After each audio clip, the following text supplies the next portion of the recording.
Kisah Pangeran Kodok dan Putri Kerajaan.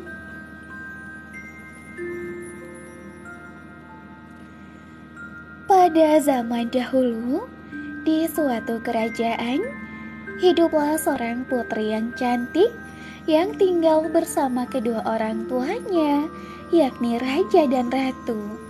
Putri itu hidup bahagia dengan segala kemudahan yang selalu ia dapatkan. Pada suatu ketika, Putri sedang menikmati waktu sorenya dengan bermain bola karet di area belakang kerajaan.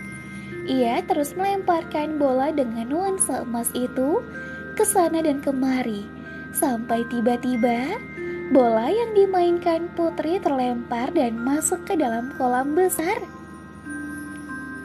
Bolaku! Aduh, kenapa aku begitu ceroboh? Ujar Putri sembari menghampiri area pinggir kolam. Dengan raut wajah sedih, Putri terus menatap ke arah kolam dan memikirkan bagaimana caranya bola miliknya bisa diambil dari dasar kolam. Namun tiba-tiba muncullah seekor kodok yang membuat Putri sedikit terkejut. Hei putri cantik, mengapa kamu terlihat bersedih? Tanya sang kodok yang ternyata bisa berbicara. Putri yang sudah dibuat terkejut karena kehadiran kodok dari dalam kolam, kini semakin terkejut karena kodok itu bisa berbicara kepadanya. Bagaimana bisa seekor kodok bisa bicara? Tanya Putri kebingungan. Kodok tak menjawab pertanyaan Putri. Ia justru kembali bertanya mengapa Putri cantik di hadapannya ini nampak begitu murung.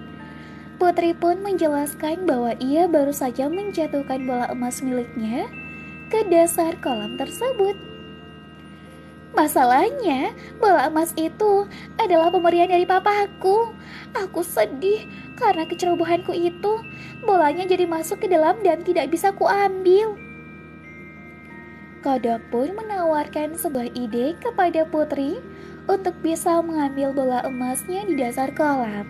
Kodok itu berkata, Akan aku ambilkan bola emas itu. Namun, kamu harus mengabulkan satu syarat padaku. Karena tahu betapa berharganya bola emas itu, sang putri pun langsung menyetujuinya. Ia bertanya, "Apa syaratnya? Kamu bisa memberitahuku?" Aku ingin masuk ke dalam istana kerajaan. Izinkan aku untuk bisa masuk ke dalam sana. Pinta si kodok. Baiklah, kalau hanya itu, sekarang cepat kamu ambilkan bola milikku." Si kodok pun langsung masuk ke dalam kolam dan mengambilkan bola emas itu yang ada di dasar kolam. Tak lama, ia benar-benar kembali membawakan bola milik sang putri. Setelah bola emas milik Putri sudah dikembalikan, Putri langsung berlari meninggalkan kodok dan masuk ke dalam istananya. Kodok pun langsung dibuat kebingungan dengan tingkah Putri yang tiba-tiba meninggalkannya. Putri, kenapa kamu meninggalkanku? Bukankah kamu berjanji akan membawaku masuk ke dalam istana? Teriak kodok kepada Putri. Putri kembali menolehkan kepalanya sembari tertawa. Tentu saja, itu hanya omongan semata, kodok. Mana mungkin kodok jelek sepertimu aku izinkan masuk ke dalam istana ini. Kodok pun hanya terdiam mendengar jawaban Putri. Ia tak menyangka karena Putri tega membohonginya demi kepentingannya semata. Sampai malam tiba, kodok rupanya mengejutkan keluarga kerajaan dengan kehadirannya. Maaf Raja, di depan ada seekor kodok yang mengaku mendapat undangan makan malam dari sang putri. Ujar salah seorang pelayan kepada Raja. Merasa bingung sekaligus terkejut karena kodok yang datang, akhirnya Raja pun meminta pelayan tadi membawa kodok ke hadapannya. Setelah dipertemukan, Raja meminta putrinya untuk menceritakan kejadian apa yang sebenarnya terjadi. Putri dengan ekspresi sedikit takut pun mulai menceritakan semua kejadian yang terjadi di area belakang kerajaan mereka. Papanya sempat kecewa dengan putri yang memiliki sifat pembohong itu. Kemudian sang raja berkata, Jika kamu telah berjanji pada kodok untuk mengizinkan masuk, maka tepatilah. Jangan jadi orang yang hanya mau kepentingannya dituruti, namun kamu enggan menuruti kemauan orang lain. "Baik, Pak. Maafkan aku. Maafkan aku juga, kodok." Setelah meminta maaf, raja pun mengizinkan kodok untuk ikut makan malam bersama keluarganya. Ia memerintahkan salah seorang pelayan untuk menyediakan piring tambahan untuknya. Sebelumnya terima kasih untuk raja dan ratu yang telah mengizinkan saya masuk, bahkan makan malam bersama dengan keluarga kerajaan. Ujar kodok sebelum sesi makan mereka dimulai. Setelah pelayan tadi datang dan ingin meletakkan piring yang sebelumnya diperintahkan raja, kodok tadi pun berkata bahwa ia tidak membutuhkan piring tambahan. Aku bisa makan dari piring yang sama dengan putri. Ujar kodok yang tentu saja membuat putri hampir marah. Putri memasang ekspresi tak percaya dengan apa yang diucapkan kodok. Ia merasa jijik karena kodok memintanya menggunakan satu piring yang sama. Namun ia tak bisa mengelak lagi karena takut sang papa akan marah lagi padanya. Setelah sesi makan malam, putri kembali ke kamarnya dengan diikuti kodok tadi. Di dalam kamar, kodok meminta untuk tidur di tempat tidur milik putri. Meski sempat menolak, namun ia tidak menolak tawaran kodok karena tidak mau raja marah padanya. "Baiklah, kamu bisa tidur di sebelahku, tetapi tidak boleh mengganggu," ujar putri yang langsung disetujui oleh kodok. Keduanya pun langsung tertidur hingga pagi tiba. Keesokan harinya, kodok membangunkan putri. Putri cantik, bangunlah, ini sudah pagi. Setelah benar-benar bangun dari tidurnya, kodok kembali menyapa putri dan membuat sebuah permintaan lainnya. Jika kamu mengabulkan satu permintaan lagi untukku, maka aku akan segera pergi dari istana ini. Ujar kodok kepada putri.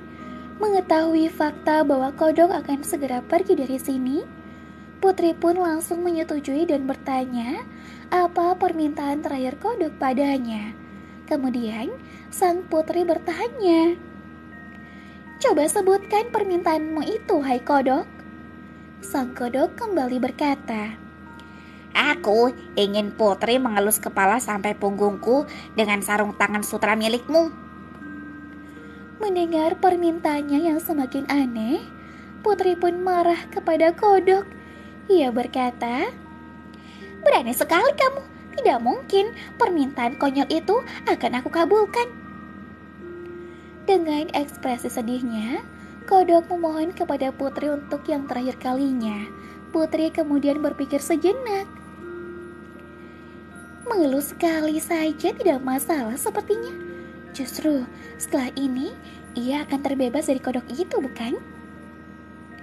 Putri pun mengambil kain sutra miliknya dan meminta kodok menghampirinya. "Baiklah, kemari dan akan kukabulkan permintaan terakhirmu itu." Putri mulai mengelus kodok seperti pintanya, dari mulai kepala hingga punggungnya. Setelah selesai dengan pekerjaannya, putri dikejutkan dengan sebuah sinar terang yang ada di hadapannya. Rupanya kodok tadi kini sudah berubah menjadi seorang pemuda tampan, lengkap dengan pakaian seorang pangeran kerajaan seperti dirinya. Kembali dibuat terkejut dengan perbuatan kodok. Kali ini putri tak percaya dengan apa yang dilihatnya. Ia pun mulai bertanya, "Siapa kamu? Dan bagaimana dengan kodok yang tadi ada di hadapanku?" Pangeran tadi kemudian duduk menghampiri putri dan mulai menceritakan kepadanya. Ia berkata bahwa dirinya adalah seorang pangeran dari negeri yang cukup jauh. Suatu ketika, terdapat seorang penyihir yang menyihirnya menjadi seekor kodok. Hanya ada satu cara untuk melepas sihiran tersebut, yakni mendapat usapan dari sarung tangan sutra seorang putri. Ujar pangeran kodok menyambungkan ceritanya. Usapan putri tadi rupanya berhasil menyelamatkan pangeran dari sihir yang menimpanya selama ini. Keduanya pun langsung menghadap ke raja dan ratu, serta menceritakan semua yang terjadi. Raja turut senang mendengar cerita dari pangeran kodok. Ia kemudian kembali menasihati putrinya. Wahai putriku, kejadian ini bisa menjadi pelajaran bahwa jangan pernah kita menilai orang hanya dari penampilan luarnya saja. Dan pastinya jangan sampai kita menghakimi orang tersebut sebelum kita mengetahui kebenaran yang terjadi. Ujar ratu menyambung ucapan raja. Kemudian raja pun menjamu sang pangeran sebelum pangeran itu kembali ke kerajaannya pada keesokan harinya. Setelah melakukan sarapan pagi bersama, pangeran kodok mengajak putri ke area belakang istana. Tempat ini menjadi tempat kali pertama kita bertemu. Dan di sini juga aku ingin mengatakan sesuatu kepadamu, putri. Ujar pangeran yang membuat putri tersenyum malu. Pangeran melanjutkan ucapannya dengan mengajak putri menikah. Ia berkata, Maukah kamu menikah denganku dan tinggal bersamaku di kerajaanku? Penuh haru, sang putri pun menerima tawaran pernikahan dari pangeran dan keduanya saling melempar senyum satu sama lain. Setelah putri menerima tawaran pernikahan dari pangeran, tiba-tiba muncul seekor kodok dari tepi kolam. Keduanya mulai mendekat dan memerhatikan apakah kodok di hadapannya adalah jelmaan seperti pangeran sebelumnya. Namun setelah menunggu beberapa lama, kodok itu tak kunjung berbicara. Putri dan pangeran pun tertawa karena ternyata kodok di hadapan mereka bukan kodok kutukan, melainkan kodok sungguhan. Pernikahan mereka pun digelar secara sederhana dan mereka hidup bahagia selamanya.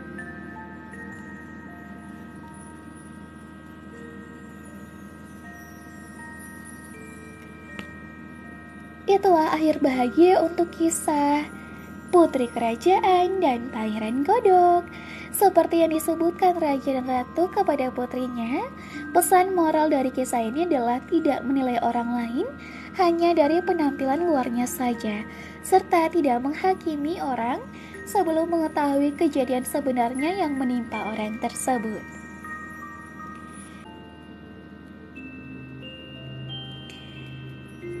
Cerita rakyat Provinsi Jawa Barat, asal-usul Telaga Warna. Pada zaman dahulu, di wilayah Sukabumi, terdapat sebuah kerajaan yang bernama Kuta Tanggehan. Kerajaan Kuta Tanggehan ini dipimpin oleh Raja Suwartalaya dan permaisurinya, Ratu Purbamana. Dipimpin oleh raja yang adil dan bijaksana, serta hamparan tanahnya dan subur, membuat rakyat Kota Tanggehan hidupnya makmur. Sayangnya, semua kemakmuran dan ketentraman itu masih belum lengkap. Raja Suwartalaya dan Ratu Purbamana belum dikaruniai anak. Setiap hari tanpa berputus asa, Raja Suwartalaya dan Ratu Purbamana berdoa kepada Tuhan agar segera diberi keturunan. Bahkan, agar keinginannya segera terkabul, Raja Suwartalaya pun pergi ke hutan dan bertapa selama beberapa hari. Beberapa bulan kemudian, kabar gembira akhirnya datang juga. Setelah tidak berputus asa berdoa kepada Tuhan, Ratu Purbamana pun mengandung. Kabar gembira tersebut diumumkan ke seluruh penjuru negeri. Rakyat yang turut bergembira datang ke istana sambil membawa hadiah. Setelah menunggu selama 9 bulan lamanya, akhirnya Ratu Purbamana melahirkan seorang bayi perempuan yang menawan. Raja Suwartalaya memberi nama bayi tersebut Gilang Rukmini. Rakyat yang mendengar kelahiran sang ratu kembali datang ke istana membawa hadiah. Mereka sangat bergembira atas kelahiran putri raja, sehingga membawa hadiah yang lebih banyak.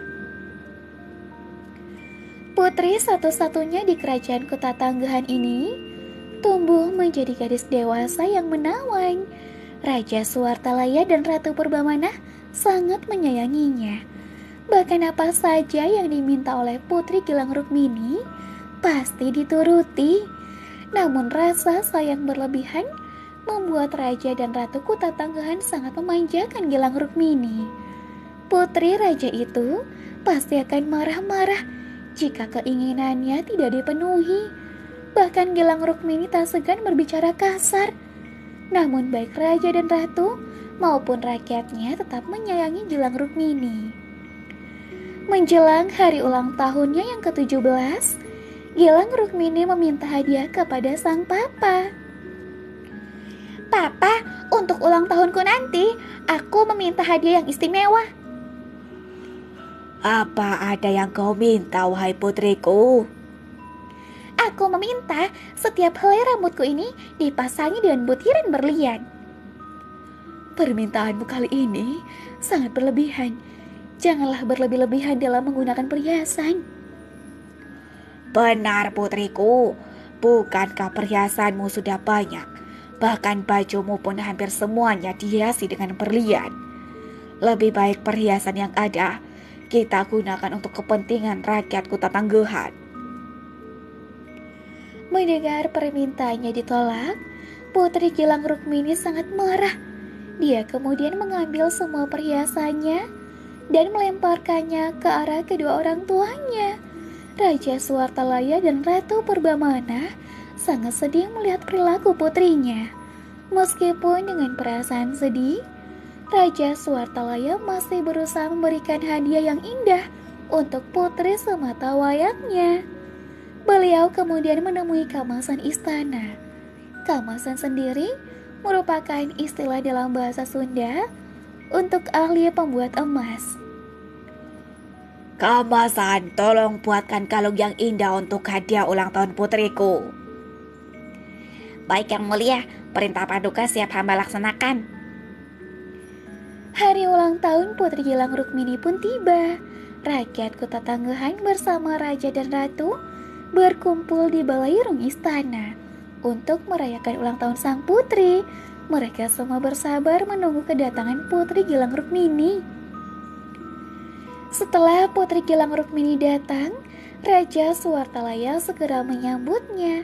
Pakaian yang dikenakan sang putri sangat gemerlap dengan perhiasan intan berlian.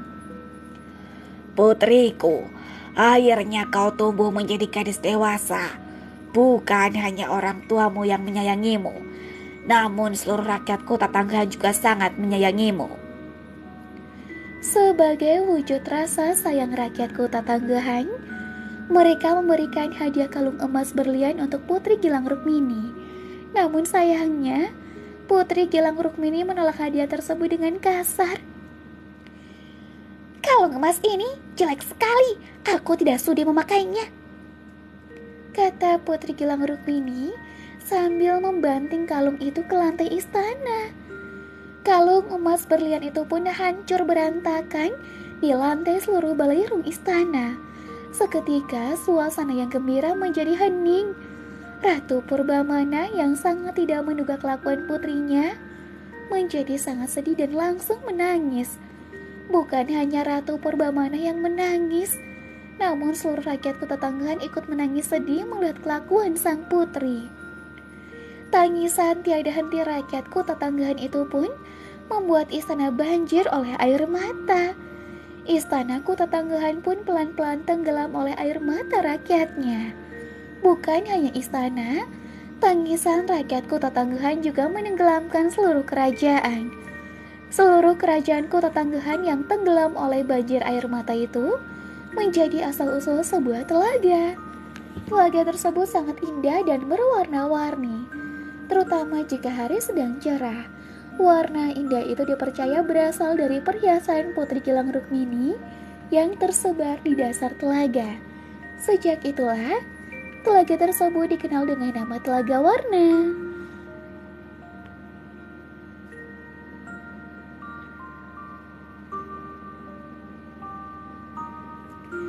Itulah legenda Telaga Warna.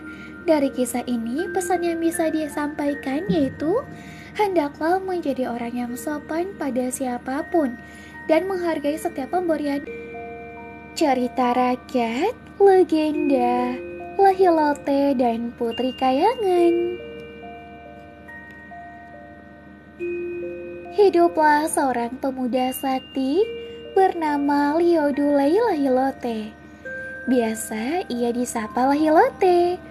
Pekerjaan sehari-harinya adalah berladang dan mencari ikan. Sesekali ia juga mencari rotan di hutan dan juga berburu hewan. Pada suatu hari, ketika Lahilote tengah mencari rotan, ia mendengar suara perempuan-perempuan yang tengah mandi di telaga. Lahilote mencari dan menemukan sumber suara itu yang berasal dari 7 bidadari yang sedang mandi di telaga. Wajah 7 bidadari itu sangat jelita. Lahilote tertarik untuk memperistri salah satu dari mereka. Lahilote lantas mengubah dirinya menjadi ayam hutan jantan dan mengambil sayap dari salah satu bidadari. Dia sembunyikan sayap bidadari tersebut di dalam lumbung padinya yang berada di kolong rumahnya. Setelah menyembunyikan sayap sang bidadari, Lahilote kembali ke pinggir telaga.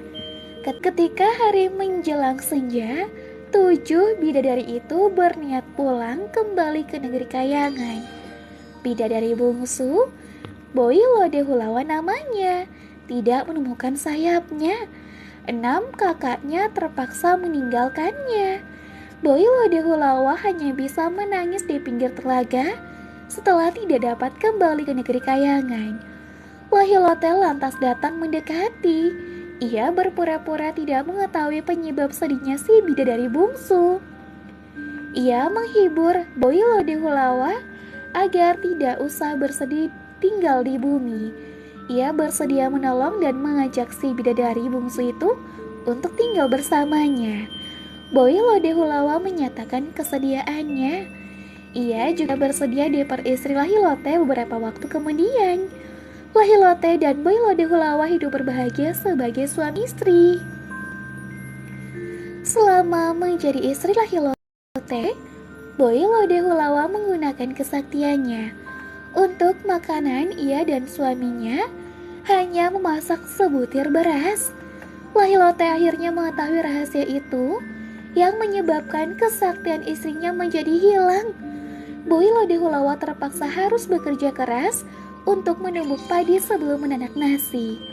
Padi di lumbung rumahnya pun berkurang dengan cepat, hingga akhirnya sekitar setahun kemudian habis tak bersisa. Ketika itulah Boilode Hulawa menemukan kembali sayapnya yang disimpan di bawah tumpukan padi di lumbung itu. Boilode Hulawa mengenakan sayapnya dan terbang kembali ke negeri Kayangan. Tak terkirakan kesedihan Lahilote setelah mendapati istrinya telah kembali ke negeri Kayangan. Karena ia sangat mencintai istrinya, Lahilote pun mencari cara agar dapat menuju negeri Kayangan. Ia terus meminta tolong kepada siapapun yang ditemuinya yang bisa menolongnya agar dapat ke negeri Kayangan. Semua dimintanya tolong menyatakan ketidaksanggupan, hingga akhirnya ia bertemu dengan pohon Hutia Mala yang bersedia menolongnya. Pohon Hutia Mala mempunyai syarat sebelum menolong Lahilote. Jagalah agar batangku tidak dimangsa tikus. Lahilote menyatakan kesediaannya. Pohon Hutia Mala lantas melentikkan batangnya hingga Lahilote terlontar jauh menembus pintu langit hingga akhirnya tiba di negeri Kayangan. Lahilote merasakan kebingungan setibanya di Boyolodehulawa. Lahilote yakin salah satu dari 7 bidadari itu adalah istrinya. Mereka semua terlihat sama. Lahilote benar-benar kebingungan. Ia hanya bisa menumpahkan kesedihannya melalui tangisnya. Kemudian datanglah seorang laki tua secara tiba-tiba dan memberikannya bantuan. Ia berkata, Perhatikan 7 bidadari itu. Salah satu bidadari yang di antara garis keningnya dihinggapi kunang-kunang, itulah istrimu. Berkat bantuan si lelaki tua, Lahilote akhirnya berhasil menemukan istrinya. Keduanya hidup di negeri kayangan karena Boyolodehulawa tak ingin lagi kembali ke bumi. Ia jerah tinggal di bumi karena harus bekerja keras dan dalam keadaan susah payah. Lahilote yang sangat mencintai istrinya itu senang tinggal di negeri kayangan. Sebagai suami, Lahilote juga diperlakukan layaknya seorang pangeran di negeri kayangan. Namun, meski Lahilote berkehendak dapat terus hidup di negeri kayangan, istrinya tidak memperkenankannya. Penyebabnya karena di kepala Lahilote tumbuh uban. Menurut adat dan peraturan yang berlaku di negeri kayangan, siapapun juga yang tinggal di negeri kayangan tidak diperkenankan beruban. Uban pertanda tua. Segenap warga negeri kayangan harus menjalani kehidupan abadi. Jika uban di kepala Lahilote diketahui, ia dan istrinya niscaya akan diusir dari negeri kayangan. Lahilote dan Boyolodehulawa mencari cara untuk mengatasi masalah besar yang mereka hadapi. Namun, tidak ada jalan lain lagi selain mereka harus kembali ke bumi. Lahilote lantas menuju pintu langit untuk turun ke bumi dengan menuruni pohon Hutyamala. Namun, secara terkejut, pohon Hutyamala telah tumbang akibat batangnya digigiti tikus. Karena pohon Hutyamala telah tumbang, aku tidak bisa kembali ke bumi, kata Lahilote kepada istrinya. Boyolodehulawa terdiam beberapa saat. Ia lantas mencabut satu rambutnya. Kemudian ia berkata, "Suamiku, hendaklah engkau berpegangan pada ujung rambutku ini." Setelah Lahilote berpegangan dan bergelantungan pada rambutnya, Boyolodehulawa kembali mencabut rambutnya, kemudian menyambungnya dengan rambut yang telah dicabutnya terlebih dahulu. Begitu seterusnya yang ia lakukan, hingga akhirnya seluruh rambutnya telah ia cabuti, kepalanya menjadi gundul. Boyolodehulawa telah berkorban begitu besar sebagai wujud cinta kasihnya kepada suaminya itu. Namun, hingga tak tersisa rambut di kepala Boyolodehulawa, Lahilote belum juga dapat mendarat di bumi. Tubuh Lahilote melayang-layang di antara langit dan bumi. Tiba-tiba, cuaca cerah berubah menjadi mendung. Angin kencang bertiup dan petir menyambar-nyambar. Tubuh Lahilote yang melayang-layang itu tersambar petir hingga terbelah menjadi dua. Kaki kanannya patah dan jatuh di pantai Pohe. Kaki kirinya jatuh di pantai Kuandang. Seiring berlalunya sang waktu, kaki tersebut hanya menyisakan tapak kakinya saja dan kemudian berubah menjadi batu. Masyarakat yang menemukan batu dengan bekas tapak kaki kanan itu kemudian menamakannya Batu Liodulei Lahilote. Itulah kisah Lahilote dan Putri Kayangan. Pesan yang bisa diambil dari kisah ini, kita hendaklah berdiam di tempat yang sesuai dengan kondisi dan kemampuan kita. Jangan memaksakan diri berada di tempat yang tidak sesuai dengan kondisi kita. Dan selalu jujurlah ya, jadi orang yang jujur. Karena kalau tidak jujur itu juga dampaknya akan ke diri kita sendiri.